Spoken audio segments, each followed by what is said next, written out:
and welcome to Transatlantic Watch Party, a TikTok live / podcast in which Dan in Canada and myself, Cara, in the UK watch a show and then get together to discuss it.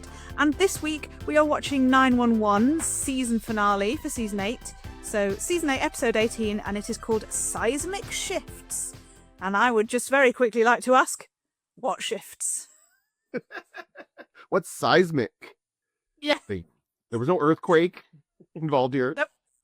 There was no earthquake. There was no massive, thing happening to any of the characters. Really, it was no. Didn't live up to his title at all. Not at all. No. Oh well. So generally speaking, you have not experienced a 911 finale before. As a finale, how do you feel it did before we get into the nitty-gritty of it all? It was okay. There's certain issues with the laws of a certain character that I don't. I mean, I guess it was supposed to have been addressed a few episodes ago, and we got that the Goodbye to Bobby episode. But I was kind of hoping. I guess they did touch on that again. It was okay. I would just say it was okay. Didn't blow me away. What I will say is I watched 3 season finales on the same day. So I watched the 911 finale, then I watched the Will Trent finale, and then I watched the Rookie finale. And out of all 3 of them, I think Will Trent was probably my favourite. Okay. It was really fun. Like, in the spirit of the show, it was very funny, but it was also very, it's got good pathos, Will Trent. Like, they have really deep and meaningful conversations at the stupidest times, in the stupidest ways. And that was very present in that finale. And it ended on 2 cliffhangers. It had 2 whole cliffhangers in that one episode. Yeah. And then the Rookie was, again, it felt like a decent finale. Just sort of generally speaking, it sort of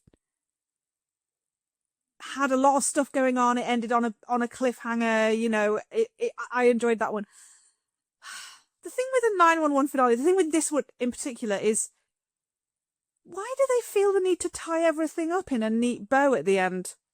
It's the end of the season.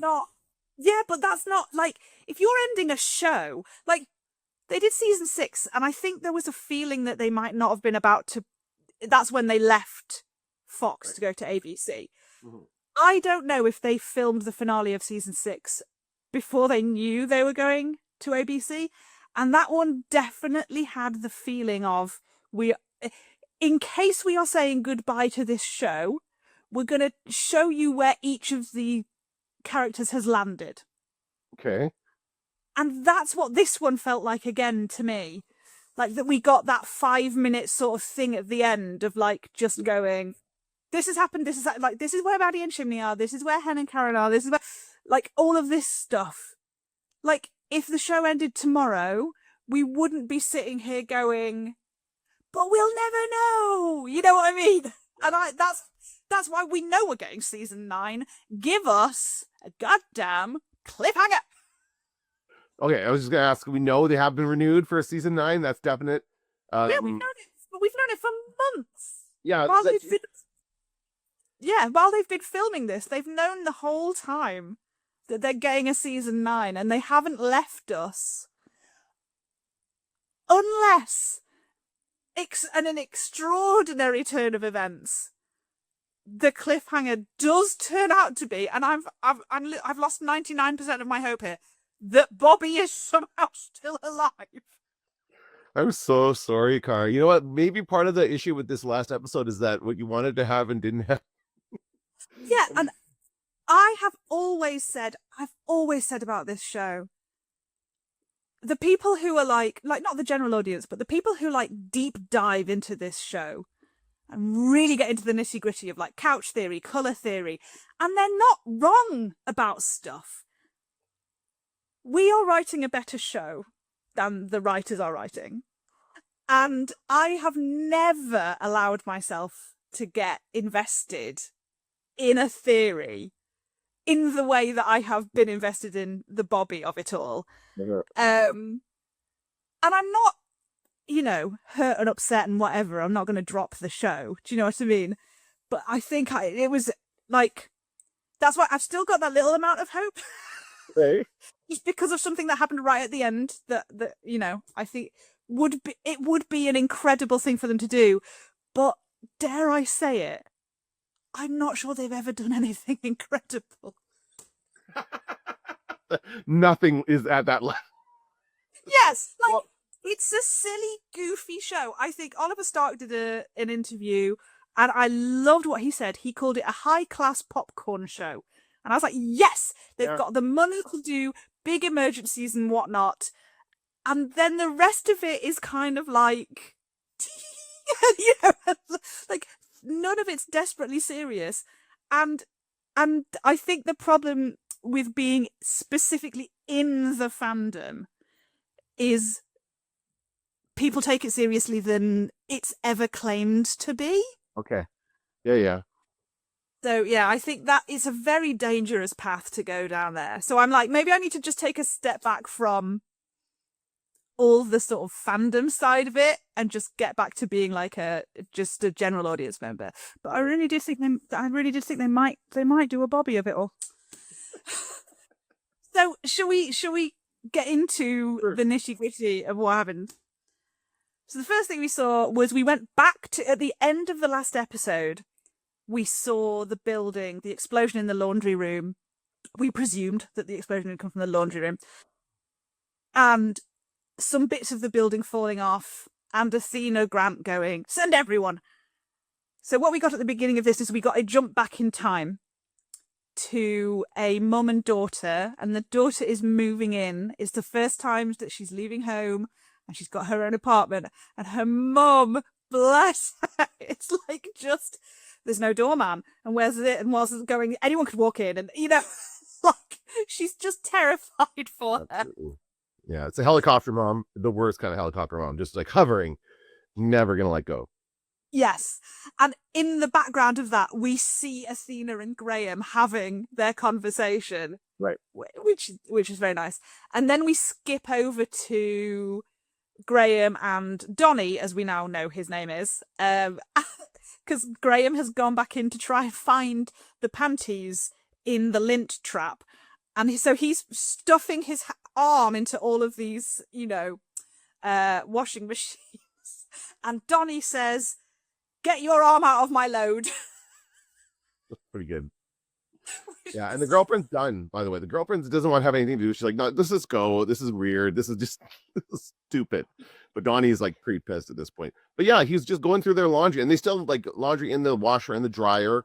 He's checking everything to make sure and then maybe it's in between the drum or whatever. He's like, he knows everything about washers apparently, because he's been obsessed with them for the last however many months he's been living there. Yeah. But also, thumbs are quite small, so I could, so it could be that. But what I know he desperately wants to clear his name quickly, but I don't know why he would then, like, can you even open a washing machine door when there's still... That the red button he pressed comes into play, but I've never seen that before on a public washing machine where there's a red button you can press to stop it and open it up.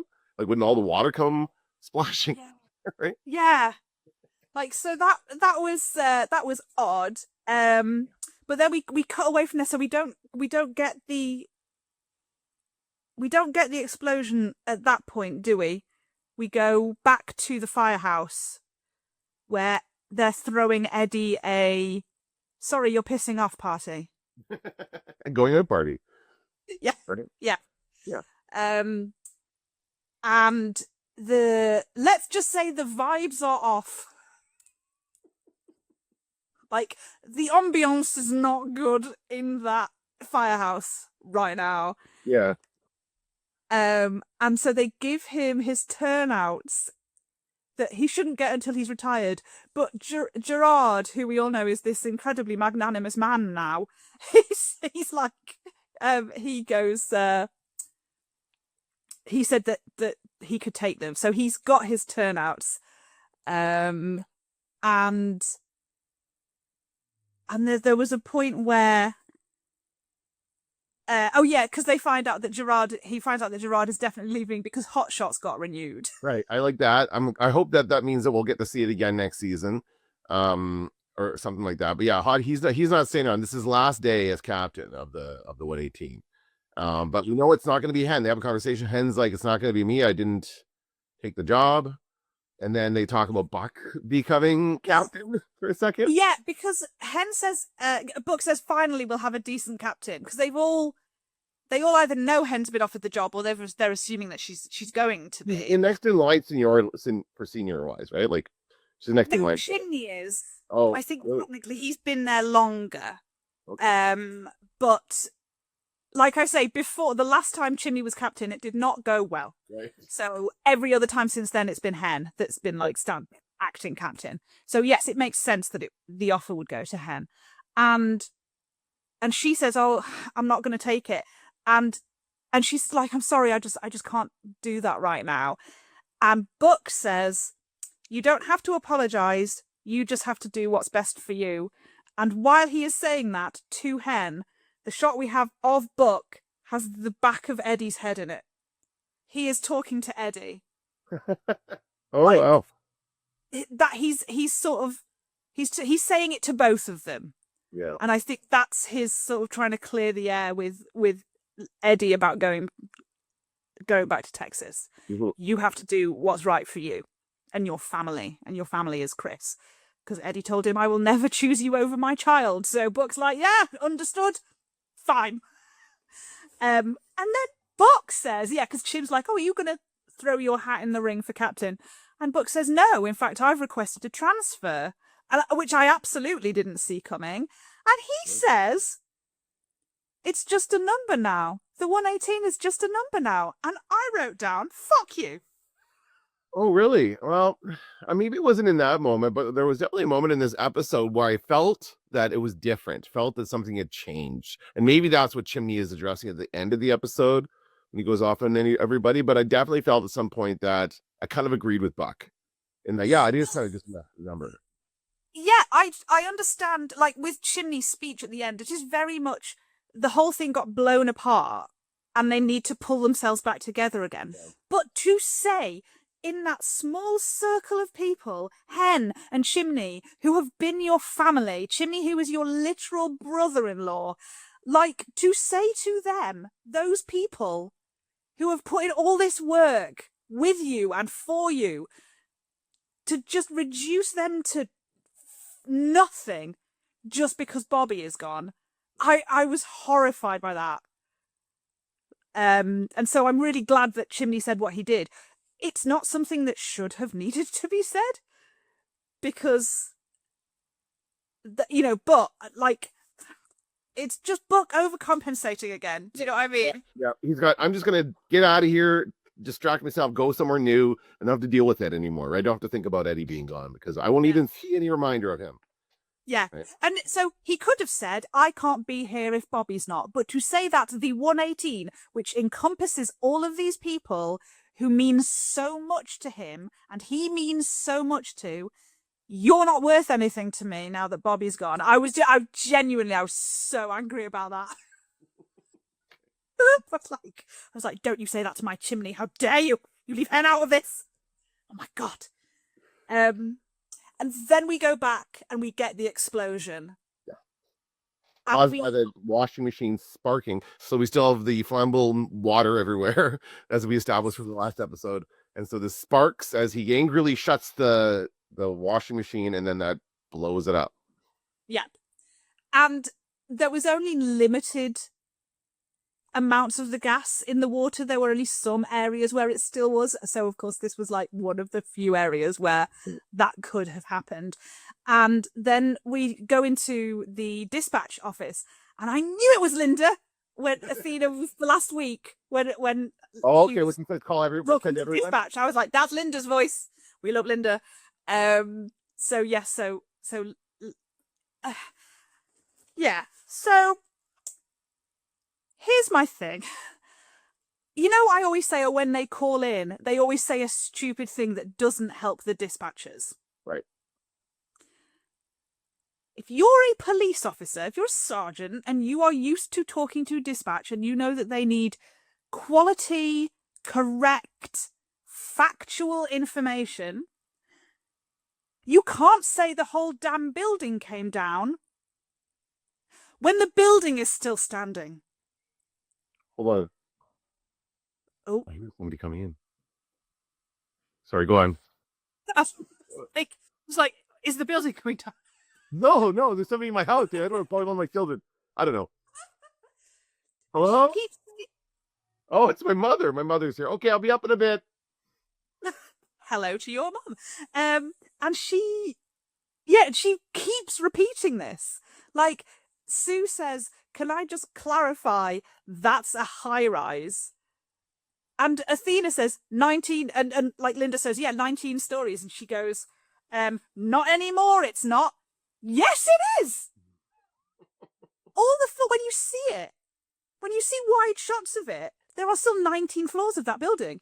Internally, there have been, collapses of the floors on top of one another. But externally, from what Athena can see, some of the casing of the outside has fallen off. Mm-hmm. And yes, there is obviously massive structural damage. But if I were told at dispatch, the building has come down, I would be sending out hundreds of millions of teams expecting to find a pile of rubble. And it just sort of annoys, like, I'm a pedant, and that just really annoys me. And the thing is, like, that building that they were filming at, I saw some behind the scenes, it's only actually 3 stories tall. So they could have made it look like the top floors have come down at least. But they didn't. So why is she saying that? She's wrong. And then the 118 turn up. And the most important thing that happens is Gerard calls Ravi and Buck pretty boys. Yeah, I thought that was pretty funny too, actually. Definitely caught that one. I'm like, oh, that's his new nickname. It's his last day. I guess he's got to finally come up with a nickname for them. Easier than saying their names. I wanted there to be like a third person there. To be like, me? And then be like, not you. Jimmy's like, what are you talking about? We just mean our curly-haired princesses. It's not you. And then we got a weird continuity error. Oh. Because there was a scene back in Dispatch where they've brought out that whiteboard and they've like written down all of the apartments so that Dispatch can find out which apartment is empty. They can start doing their dispatchy job. And the board has all the numbers of the apartments and it's empty because they haven't found out from anyone yet. Later on, it will have ticks and crosses and blue circles and all sorts of stuff on it. But right now, it is blank because this process hasn't started. And so Maddie's standing in front of it, it's completely blank, and then Sue walks over to her and asks her a question, and it's full of information. Oh, wow. And then we cut away again, and it's empty again. And the reason I say that's a weird continuity error is the line that Sue is asking Maddie is from that scene. It's not like they took a line from another scene. I was like, and then cut it in. So they'd filmed it later. They just randomly, reshot that one line that Sue said? Maybe they couldn't, maybe they didn't pick it up. It didn't get picked up on the mics or something. Like, let's just redo that one line. Come back in here. They forgot about the board. What's weird, though, and I mean, you notice this stuff very well. You're very good at it. But I'm sure, like, other people there should notice this stuff. And that seems like an easy fix to me. Whereas if it's just a whiteboard, you can easily get rid of the stuff on that board in the shot. Like, you can clean it up in post. I'm sure that's something they could do. Yeah. But it looks like nobody's noticed this issue except for you. Yeah, and I do remember, watching a Lord of the Rings. There's a big continuity error in Lord of the Rings. There are many big continuity errors in Lord of the Rings, but there's one in particular with some barrels behind some people, and then you cut away and they're in like a completely different part of the cave, and you're like, well, what happened? Where did the barrels go? And I was watching the commentary, like the production team commentary, and they said, if you're noticing the barrels, you're looking at the wrong thing. And I'm like, well, that's nice. That's a nice out for you, isn't it? So what you don't really have to care about anything, right? Yeah. You're criticizing me as a viewer Yeah. for noticing. I just think if you're creating a world, you should create a world that would exist that doesn't have these kind of things happening. But yeah, I was just confused by how that could have happened because it just seemed like such a weird moment. Yes, then we get some people who are stuck on the upper floors, Linda says. We've had lots of calls from people who are stuck on upper floors. How? How are they stuck on the upper floors when the building came down? How is that? What upper floors are you talking about? There's nothing. No. Yeah. Yeah. And then where do we go after that? Are we Do we going go back into the basement? Well, we have to check in on the mother and daughter, right? They fall down a couple floors. Yes. And so I mean Buck and Robbie go after them. No, And they Hen and Chim go after them. right, sorry, yeah, that's right. Hen and Shin. I'm mixing up my guys. Buck and Robbie go after what was the old man's name? Flint. Flint. Yeah. Yeah. Flint. Because somebody says like Michigan. Yeah. And so that's the only reason I really picked up on it. But yeah, so the mum and daughter, their floor collapsed through, and they're somehow now outside. Like they look like they're on a rooftop. Yeah. And Hen and Chim go up. And she has an injury that I was not expecting when they rolled her over. Freaked me out. Yeah. I kept going, don't show that. I don't like that. I don't like how that looks. That was so weird. It was like an air pocket in her head. And it was like, and you know that the writers of the show are like Googling all kinds of things, right? They're just looking at the weirdest, what's the most like unnerving thing we could have this happen to this woman. So someone bursts into the room. I got it. We're going to have her head blow a big thing on her head. Yeah. Yeah. Some people are spending too much time Googling gruesome injuries and not enough time remembering who their characters are. Anyway. So, yeah, because when they talk about, you know, Hen's like prodding her and she's got like an orbital fracture and she can feel the bones moving in her cheekbones and stuff. And then they roll her over. So when I saw the protrusion, I thought that's like her skull. Do you know what I'm like? Yeah. Her skull has come forward. Actually, my brain was absolutely refusing to compute what was happening. Yeah. And it's like pulsing and getting bigger. It was very good. Like the effects were great. Yeah. Did someone just in the comment? Thank you. Very much.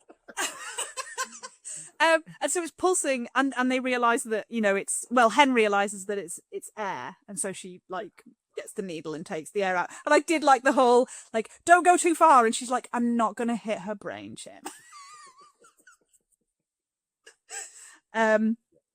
Yeah, and we've still got Donnie and Graham and the girlfriend in the basement, but the girlfriend is uninjured. And Donnie is like lying flat and trapped underneath things, and Graham is sort of wedged into things, so he's standing up. He's like trapped, standing up like this, but he can wiggle all his extremities, right? Yes, we very important. But yeah, Donnie's like and he's got a really bad injury in his shoulder, I think it was, or whatever. Like something went through, and he had a big gap. So yeah, because Athena goes in and he can't breathe because he's got something like right on top of him, and he's like, they lift it off him and wedge a tiny stone in because it gives him enough room to breathe again, and that's when they see that he has like a shard of something. I assumed it was coming through from the back, but I don't think it was. Oh, okay. Just because of how it sort of fell out when he moved, I think it must have, you know, it can't have been going all the way through. But yeah, Athena's like, all right, girlfriend, you have to go and get help. And Donnie's like, no, and he like moves and it just goes. Yeah, that was gross. And so, but then Graham steps up and just basically puts pressure on it to stop the bleeding and just saves his life, basically. Because yeah, that was so funny. Like Athena was going, oh my god, I've got to find something to put pressure on the wound, and Graham just slaps his hand down on it and goes, like this. Yeah. His dirty, filthy hand that's gonna get all sorts of stuff in that wound. Oh, you know, I mean, obviously, there's nothing else they can do, so they were going to have to use something dirty either way, but still. And then Chim and Hen come back down, and they're taking, the mother, who is making jokes about the LA traffic still, and her daughter's like, I think she's feeling better. They're sort of getting her into the ambulance, and the girlfriend comes out and says, "Oh, they're trapped in the basement, and the police lady told me to come and get somebody." And she said Sergeant Grant. And so Chim, because of course, I don't know why they don't turn up to every scene and go, okay, first of all, where's Athena? Because she has to be here somewhere. She doesn't officially work in this fire department. She's a police officer, but she always ends up at the same place as us.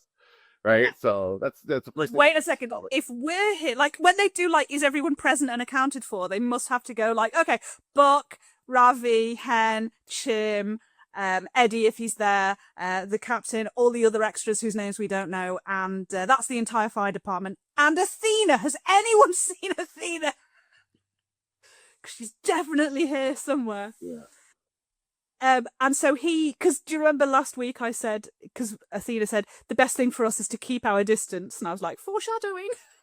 But also she said the best thing for us is to be professional. And they are. That was also foreshadowing, because they, so what happens is that Jimmy, and immediately as soon as he hears it's Athena, he's like, what? I got to go in. And then Hen's like, do you want me to go instead? Because remember, she hates you because she blames you for the death of her husband. He's like, no, it's fine. I'm gonna go and do my job. It's not gonna matter. And this seems like an appropriate time to get all of that tension out of the way.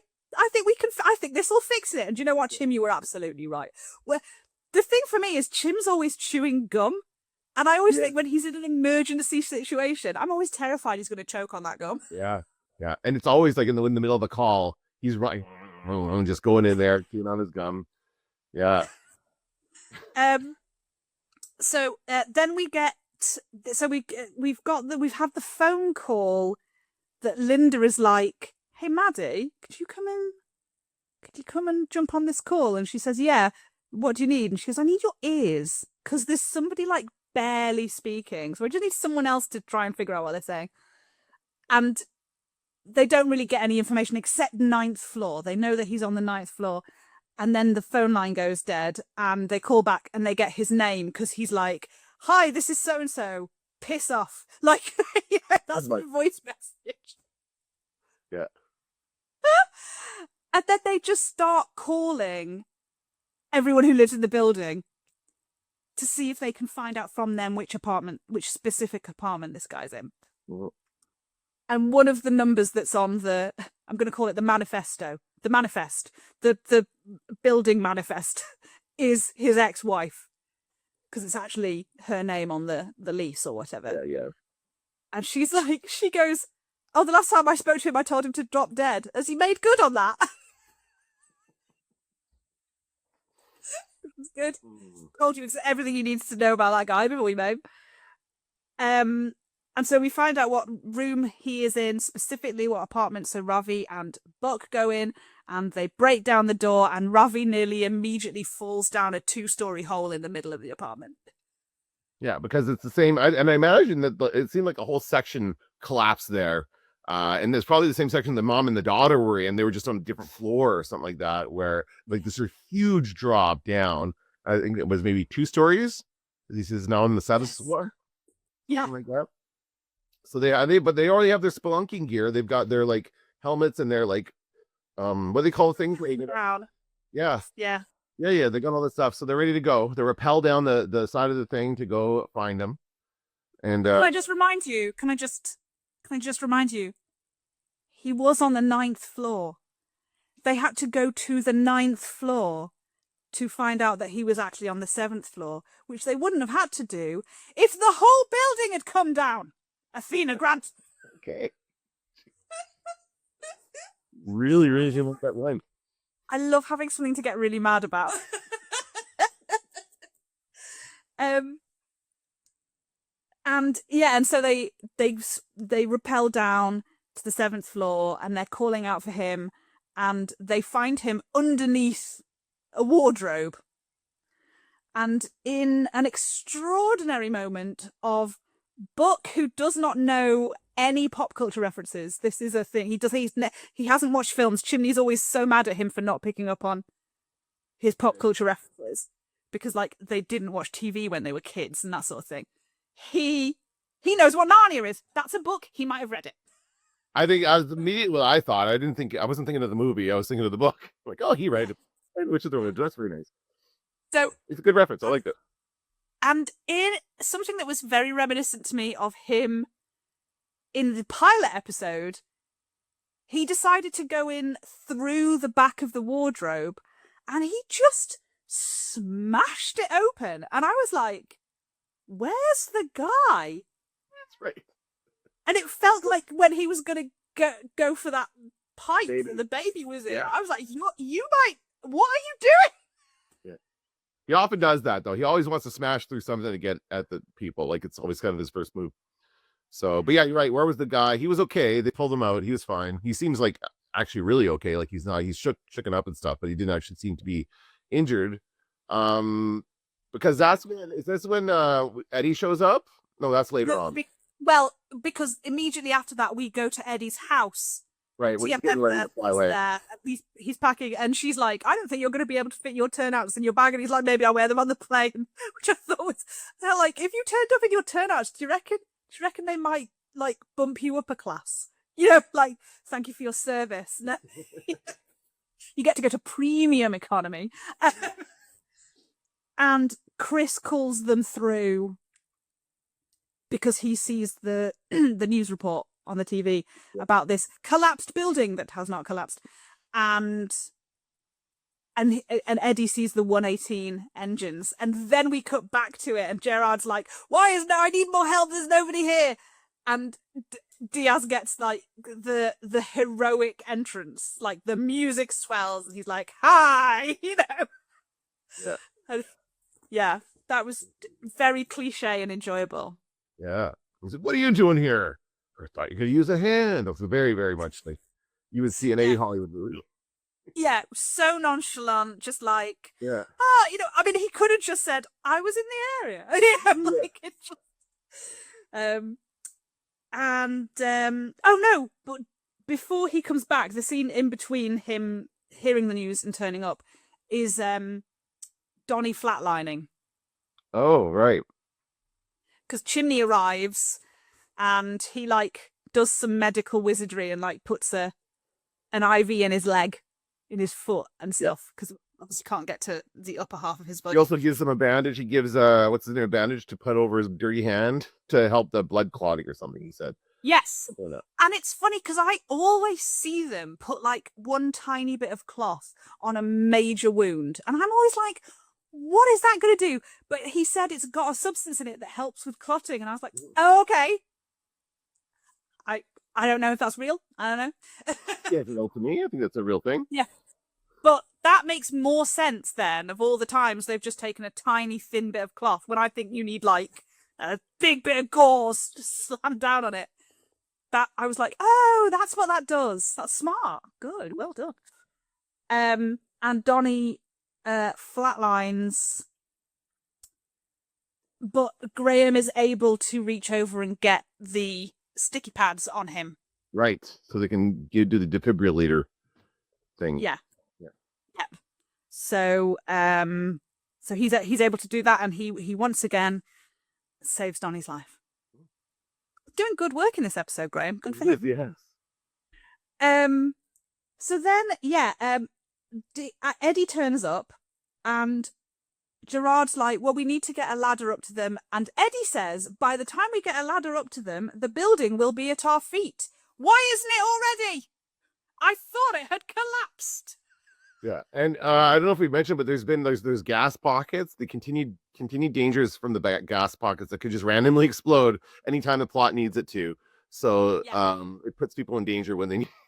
So as their court and as their so Eddie's plan is to use a grappling hook gun. Is this standard equipment for firefighters?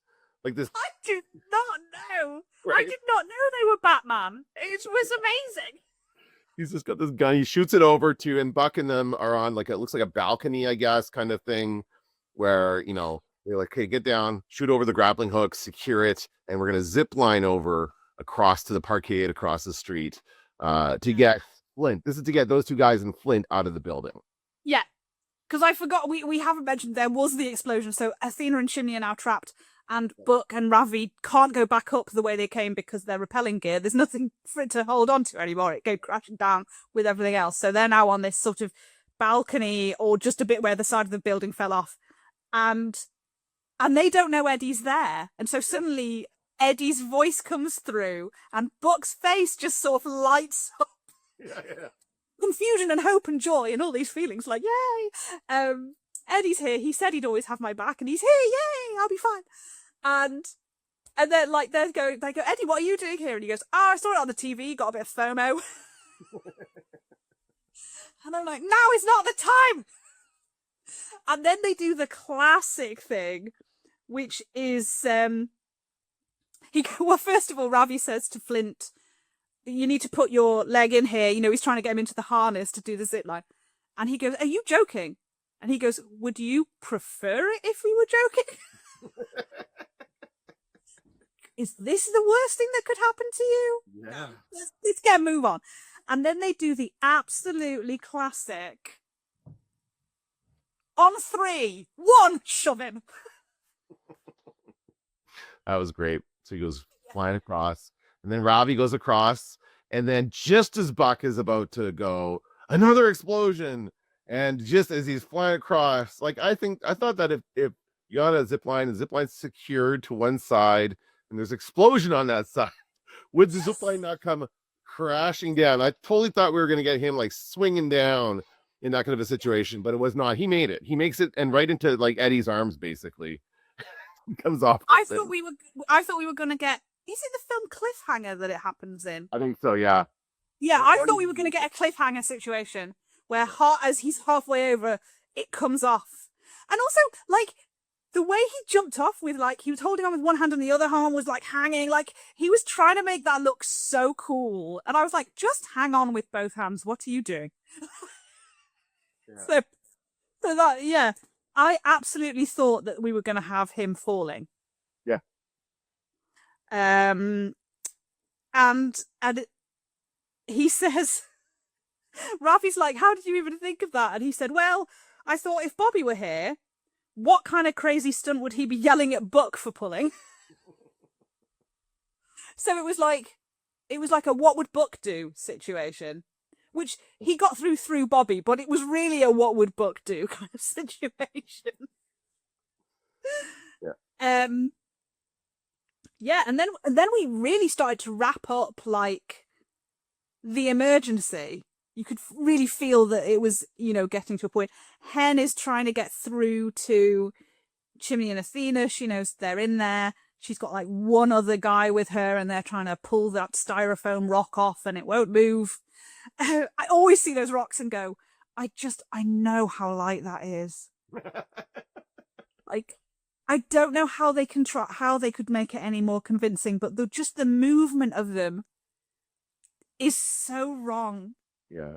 Like, it falls flat, and then like it rocks about a bit, and I'm like, yeah, like it looks like when it falls, it's gonna go thump. It's not going to make much noise. I know they do all that great post work in sound and whatever to make in Foley to make it sound like that is a heavy piece of rock. But for some reason, it's just those styrofoam rocks are the one thing I can never convince myself of. Mm-hmm. Yeah. And so, so they, after Ravi and Buck have got down from the parking, from the rooftop, they go in to help Hen with the big piece of styrofoam. And so all of the gang are there. Yeah. And they get through, they get Donnie out, and all this time they've thought Graham was fine. What does this remind you of? Yeah, it's like Bobby. It's the exact same situation, and that's the point of this, right? We have Chimney and Athena trapped down there with Graham, who has a piece of rebar through his stomach, and that's what's been hiding. Like when they pull that piece of styrofoam off of him, that's been hiding, is that he's been injured and he didn't say anything, and he's been bleeding internally this whole time. Like they go, no, his stomach's hot, like because it's full of blood. And Chimmy's like, why wouldn't you say anything? Like, well, why? Like, or maybe Athena said that, but like, because he's like, he was worth it. Donnie was worth it. He needed your attention more than I did. He So said, I knew I was dead. yeah, right. So that's right. So, as you know, he was like, well, there's nothing they can do to help me, but they can help Donnie. So I'm just not going to say anything, because whether or not they get me out, I'm going to die anyway. Like, he absolutely thinks that a piece of rebar through his stomach is going to kill him, which you can understand why he would think that. And so Graham is Bobby, but this time they save him. They are able to work as a team to save him. Yeah. And I was like, is this the show trying to give them closure? Because if anything, I would be even more annoyed, because this was the thing. Bobby never gave them the chance to save him. Yeah, that's the point. Like, I don't know what they're trying to point out their flaw in their own story here is like, Yeah. this is what you should have done. But they're trying to show like, well, the whole point is that Chimmy's like, no, we're not going to do that, because everyone else seems to have given up in that moment. And Chimmy's like, no, get him down. No. Everyone get to work. He gets everyone kind of working on how to save him. And he starts barking orders like a captain. So I think it was just meant to like, he decides, no, I can't accept this again. I can't go through this again. We're gonna do something different. We're gonna change the outcome. And yeah, if Bobby had said something, they probably could have done that. Like I said, we said this back when it happened a couple weeks ago. Yeah. Like, there's always a third option. There's always a way to figure out how to get out of the situation. So if Bobby had said something when he realized that he'd been affected with the virus, then they probably could have done something. But Peter Krause wanted off the show. So Well, I mean, from everything we've read, no, he didn't. Okay. All of the interviews, even like the showrunner is like, no, he didn't want to go. Okay. I shook it off anyway. Like, everyone has said he did not want to leave the show. No. But yeah, because again, Eddie says when he turns up, he goes, if there's one thing Bobby taught me, is there's always a way to get something done. So again, we get this sort of repeated idea of there's a third way. We never give up. We work as a team. We do this. And I did like when they were like doing CPR, everybody had a job. Because like Hen was doing the chest compressions, Ravi had the bag of whatever that was wide open, saline, whatever they put in, I don't know. Eddie was bagging, and Buck was hanging onto the rebar so it didn't move during all of these chest compressions. So it was just brilliant. Like, everyone had a job.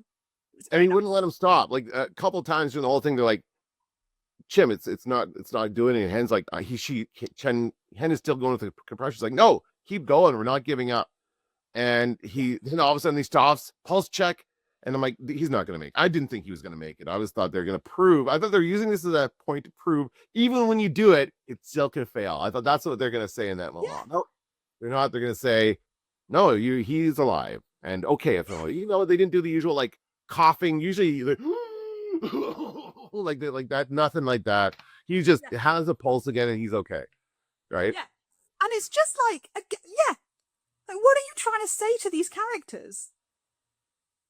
If what you said just now had happened, I think that would have been closure of, like, even if we had the opportunity to save him, we might not have been able to. And now we can deal with that as a concept. But instead, what they've done is said to all the characters, hey, look, when you work as a team, you can save anyone. And you could have stayed with Bob and didn't. Yeah, that's right. It's awful. Like, stop being mean to these people. They lost Bobby, baby. And then we get a nice chimney Athena conversation. Yeah. And she's like, oh, you did so well. And he's like, it was teamwork. And she says, that used to drive him mad. He always said you never gave yourself enough credit, and that you're a great paramedic and a great guy and a great leader. So again, we're getting another sort of reference to Chim's capabilities as a potential future captain. Mm-hmm. And then we go back to the firehouse, and we get a brilliant continuity error with Eddie's suspenders, which I've made a video about. If anyone wants to go on my page and see that. I haven't seen that yet. They're on, they're off, they're on, they're off, they're on, they're off. Oh my god. And Gerard says there were no fatalities. What? I know it's the middle of the day, so a lot of people that building would not have been full. Do you know what I mean? It's not like it happened at 3:00 in the morning and everyone was in their beds, you know. And I am often surprised when I see like huge things happening and then they go like one person died and I'm like only one. So yeah, but still, like it was a bit silly. Considering the building completely collapsed, which at no point did it do, that there were no fatalities, brilliant. And then, yeah, so like everyone's getting ready to leave. It's obviously the end of their shift. Eddie is trying to get a new flight because he's obviously missed his flight, so he's trying to book a flight because he's meant to be starting at 7 a.m. the next day in Texas. And you could just see it like boiling up in Chimney, you know, that he's going to make a speech. And he like grabs the phone and it was a great speech. It was a magnificent speech. Again, I say it's a speech that shouldn't have needed to happen because Buck should never have said what he said because it was really fucking rude. And he said, what I really enjoyed, something that he said, which was, Bobby died so that I could live and it has screwed me up in ways I cannot fully express. And I really appreciated that line because of course it did. Absolutely would. For sure. Yeah. That was a great moment for Chimney, I thought. Yeah. And he's like, you're not leaving. It was very Oprah. You all get a car. Do you know what I mean? Like, you're not leaving. No one's transferring. You're not moving back to Texas. Which, and this has been a general complaint that I've seen on TikTok, and I absolutely agree with. I really wanted Eddie to choose to come back. Yeah. I wanted to see Eddie have the opportunity of being in Texas with Chris and realizing how wrong his life is there and talking to Chris. And this is where I say we write a better show than they do. Those kind of scenes never happen. They just don't. Mm-hmm. We were never going to have a sit-down conversation about what happened with that Shannon doppelganger with Chris. They don't deal with trauma on this show. We know that. Ironically. Yeah, things happen and we move on.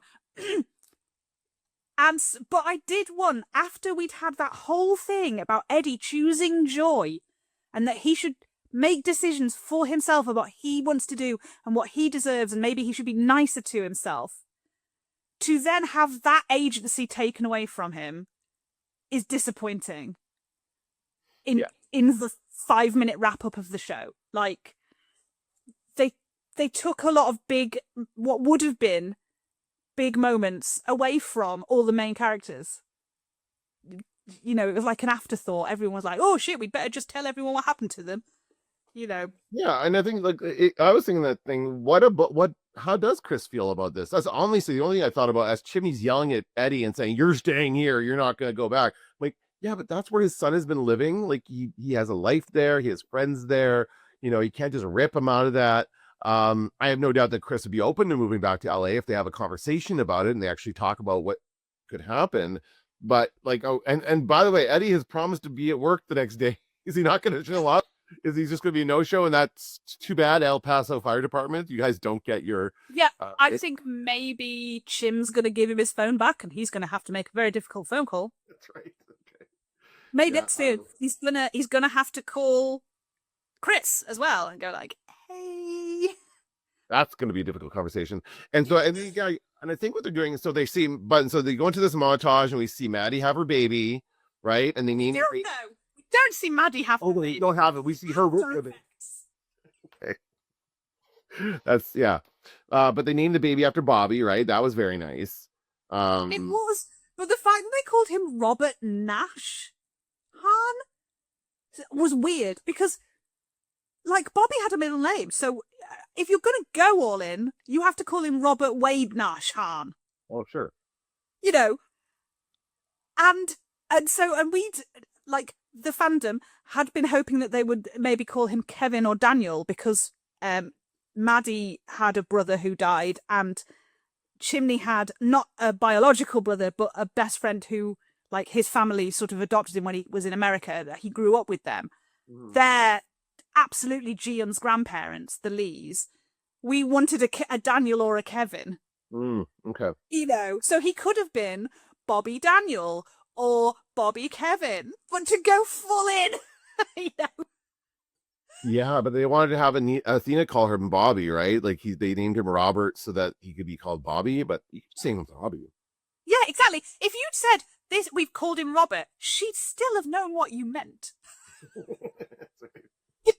You didn't have to do the whole thing, but, like, yes, absolutely. Of course, they were going to do that after Bobby died, and I'm quite right and all.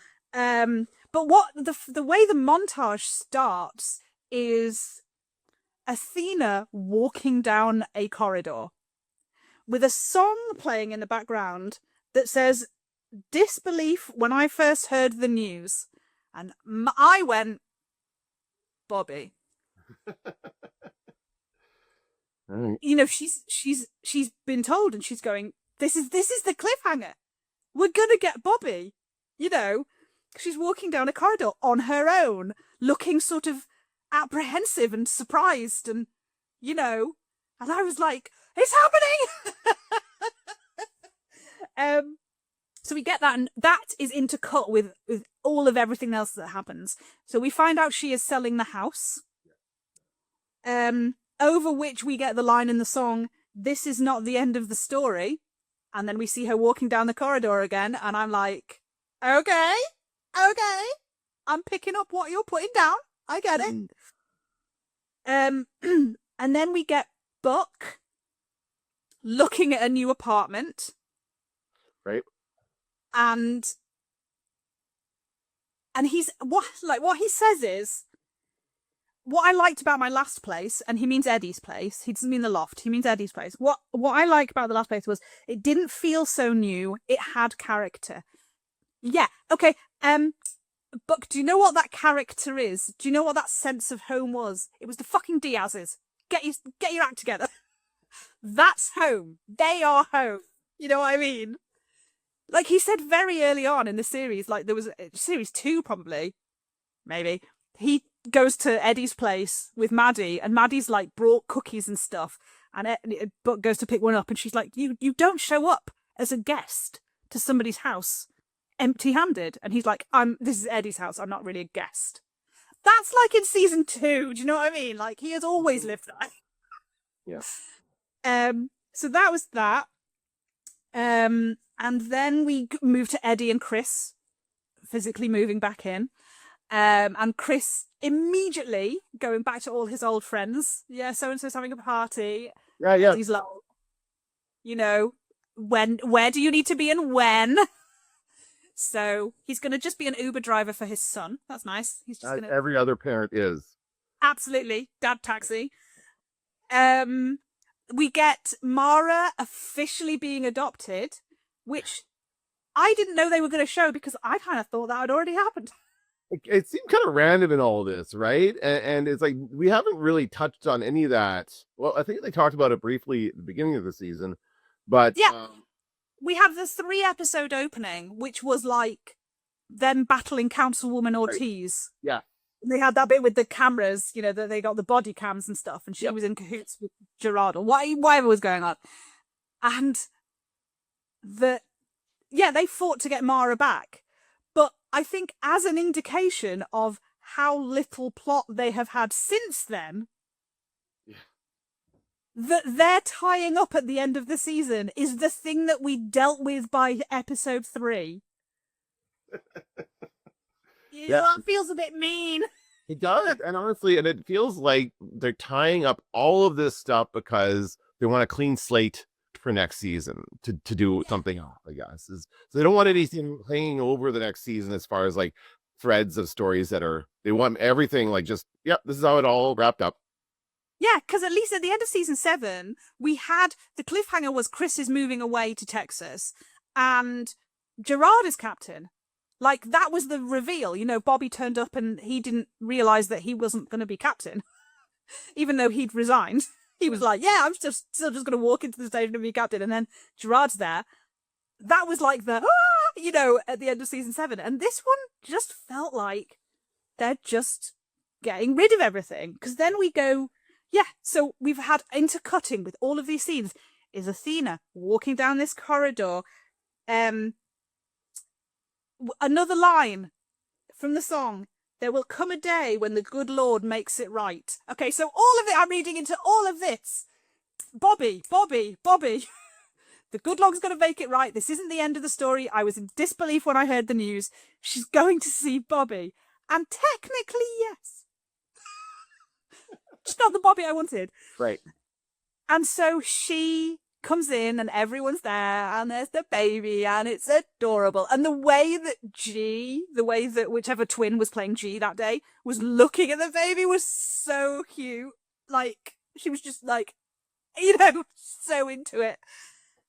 And they tell her that they have named him Robert Nash Hahn. Yep. And the last words of the series is Athena saying, hello, Bobby.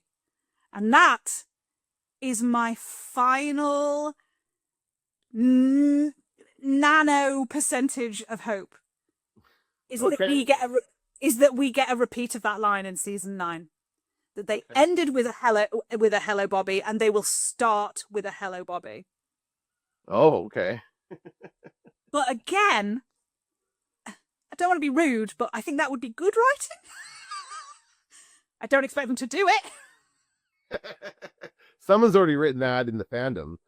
Absolutely. Oh yeah, there's 100 fan fictions that do that already, but it feels like, you know, that's the only thing that I now have on the back burner, and it's very much on the back burner of, like, you know, it's not outside the realm of possibility. If they really wanted to, like, get their fans to, be a slow burn and have it be like, because, okay, so if your theory of him, they're keeping him alive because of his special blood, they could really keep him in that coma forever, right? They could just have him there, and then 6 months later, they could respond to a building and have there be like, oh, a secret room, and we find this thing, and oh, there he is, you know. Yeah. The only thing that makes me think it won't happen is that, or that it can't happen, is that for all the promo for season 9, they wouldn't be able to show us any of the BTS. They wouldn't be able to do, like, character portraits. They wouldn't be able to let you know who has renewed a contract for the show, because the minute we see Peter Krause, unless they are still doing Flashback Bobby, it's possible, right? I mean, and they could always still produce it. Yeah, they can always tell us that that's what it is. Yeah, that it's Flashback Bobby. But that's why I'm like, yeah, no, it's not going to happen. But I'm just gonna be like quietly delusional, and not get my hopes up at all. Just think, wouldn't it be nice if that happened? That would be a fun way for this TV show to go. Mm-hmm. Yeah. So that was your first full experience of a season of 911. Are you going to watch season 9? I don't know. I tell you, the most fun thing about watching this is talking to you about it. It's not the best show in the world, but it's not a work though. Yeah, it's a silly, silly show. And the thing is as well, they're like, the Nashville is starting, so they're gonna actually have, like, 8 p.m. is gonna be 911, and then 9 p.m. on the same channel is gonna be 911 Nashville. Oh, so okay. It's gonna be like 2 hours of solid 911 nonsense. So they canceled Lone Star, but they're starting Nashville. Like, are they just going to do all of the states? Is that the goal here? They're trying to make it like a big franchise, like I guess. PSI kind of thing. Yeah. Right? Or Law and Order. Huh. And the thing was, Lone Star was still on Fox. Oh yeah, that's right. So I don't know if that had anything to do with the decision, like the ABC just weren't willing to pull it over. They wanted to create their own one. Maybe. And maybe they wanted to wait for that one to end so there's less competition. They're not going to split the viewership. Yeah. Yeah, that makes sense. So, and they can do more crossovers if they're on the same, because we had the crossover when they were both on Fox, and so you can sort of interplay with them better if they're both on the same channel, production company, whatever it is. So yeah, so 911 Nashville, and because people are mad about the Bobby of it all and everything that's been happening, people are like, I'm not watching Nashville, and I'm like, I'm gonna watch Nashville. Because any show like this, I will give a chance to. Because I love a silly emergency drama show. Like, it's just my bag. Any medical drama, I will watch an episode of two of to see if I like it. Any fire department, not so much cops, because they're dealing with crime rather than like injuries and trauma and stuff. I just, I like seeing people go through a hard time. I don't know what's wrong with me. It's better if it's an accident, not intentional, is what you're saying. Yeah.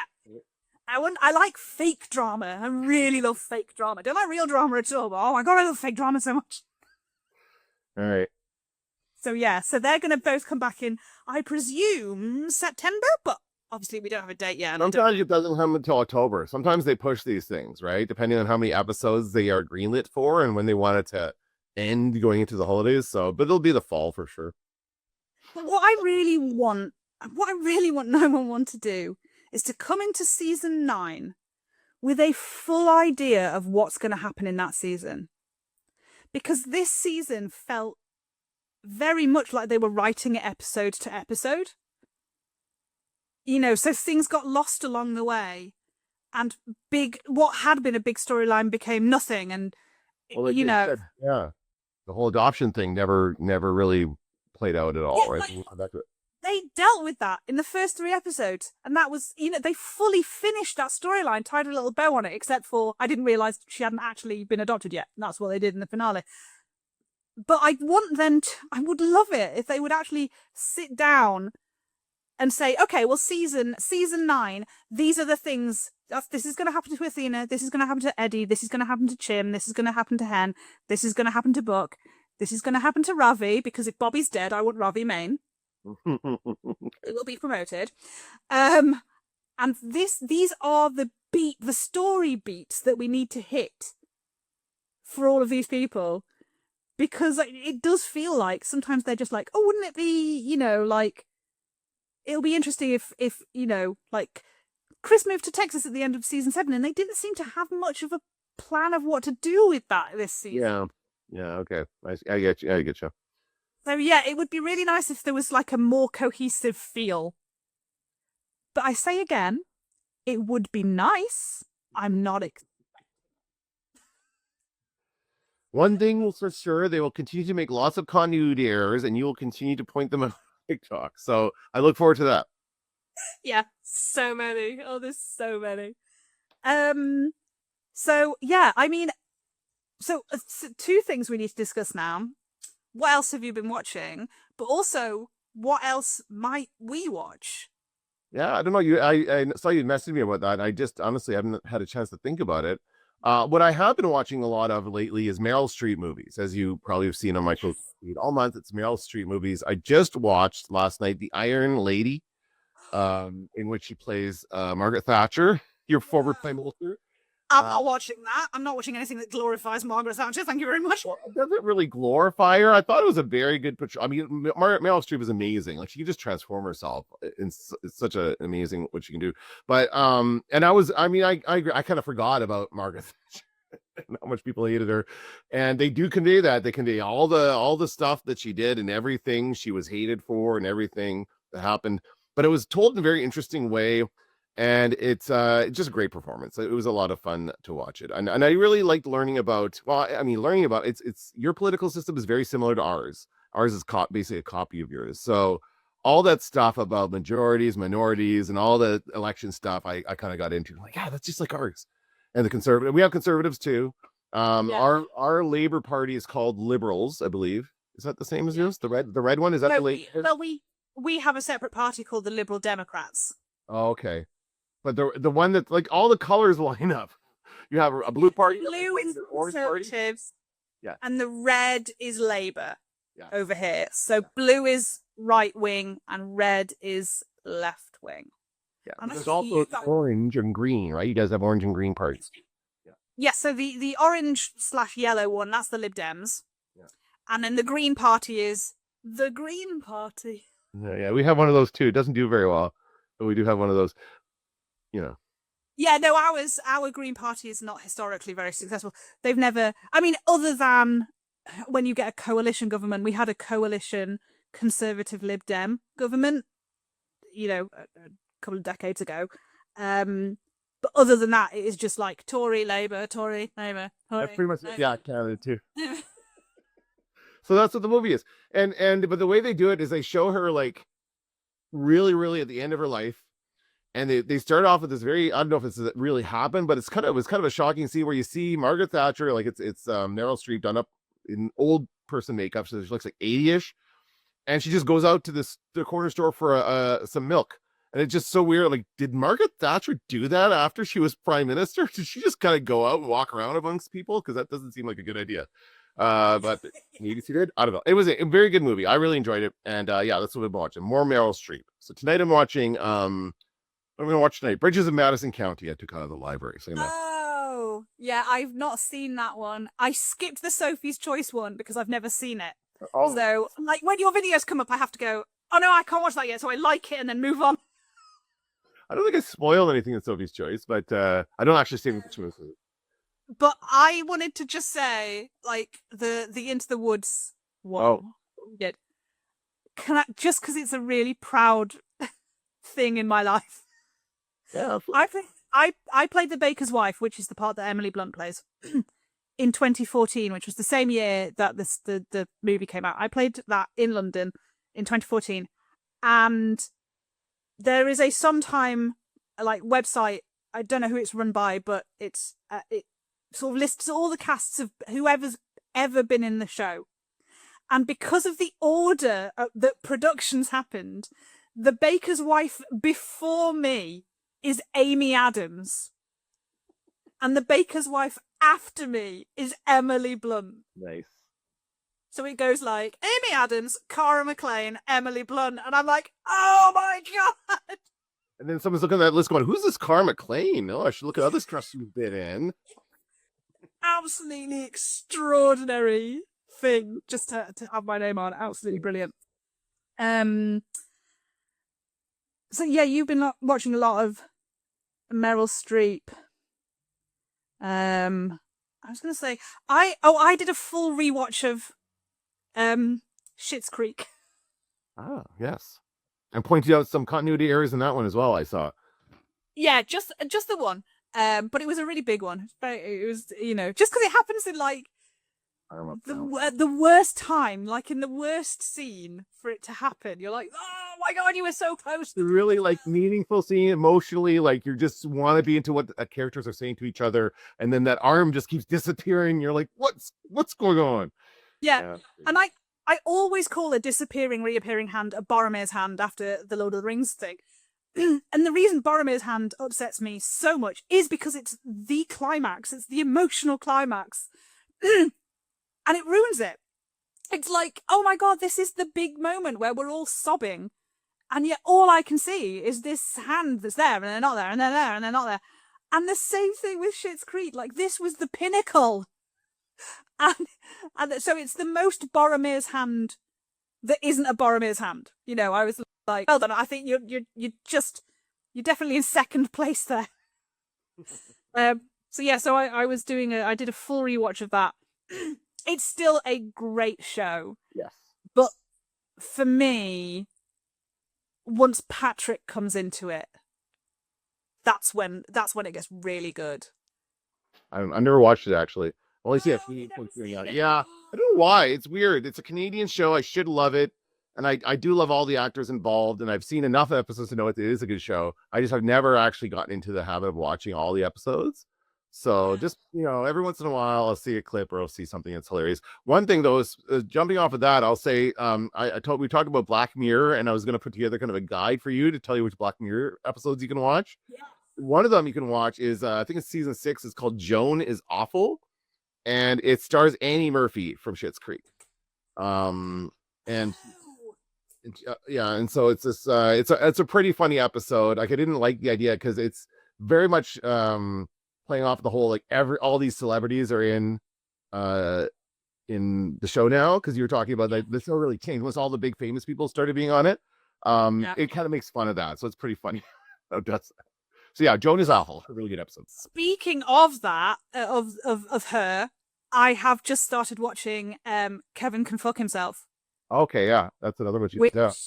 Which is fascinating. Is so interesting. The concept is so interesting. And like, I don't know, it's not something that has absolutely grabbed me, but I think the more you watch of it, the more things will really start to matter. But that's what a brilliant concept. Which, if people don't know, it's a sitcom. It's a brash 90s dumb husband put upon wife sitcom. And so the first thing you see, and they've got like the sitcom music and the audience laughing, and so she's in the room and all the jokes are happening, and she like walks into the kitchen, and it cuts to her walking into the kitchen, and the camera changes. It's dimly lit. It's a gritty drama. So Kevin is living in a sitcom, and his wife is living in a horror movie. Okay. That's awful.